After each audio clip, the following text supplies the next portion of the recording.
So আসেন প্রবলেমটা solve করা যাক। দেওয়া আছে log root 2 x equal to a। So এখান থেকে লিখতে পারি root 2 to the power a is equal to x। এখন প্রশ্ন করতে পারেন এটা কিভাবে লিখলাম।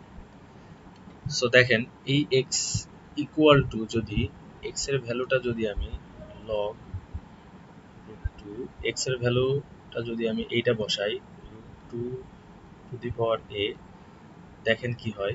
আমরা জানি লগারিদমের সূত্র অনুসারে এটা সামনে চলে আসে, log root 2 root 2 equal to 1 বলতে পারি। So a into 1 equal to a চলে আসে। এখানে আমরা ধরে নিই যে log 2 root 2 into x এটা ইকুয়াল টু অ্যান্সার আসবে হচ্ছে b।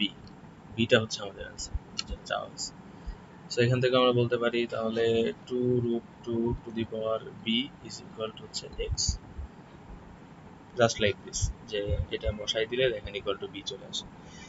সো এখন আমরা বলতে পারতেছি দুইটাই হচ্ছে x, এটা 1 এটা 2, 1 আর 2 থেকে আমরা বলতে পারতেছি যে এইটা ইজ ইকুয়াল টু এইটা, যেহেতু দুইটা x এর ভ্যালু।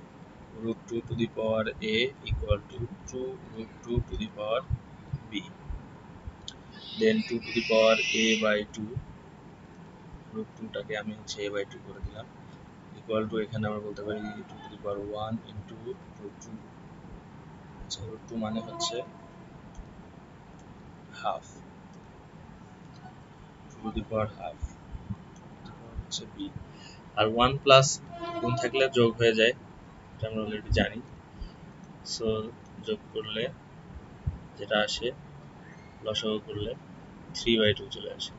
সো আমরা এখানে লিখতে পারি, আর এই b এর সাথে আবার গুণ হয়ে গেলে হয়ে যাবে 3b/3b/, আমরা এটা এখান থেকে।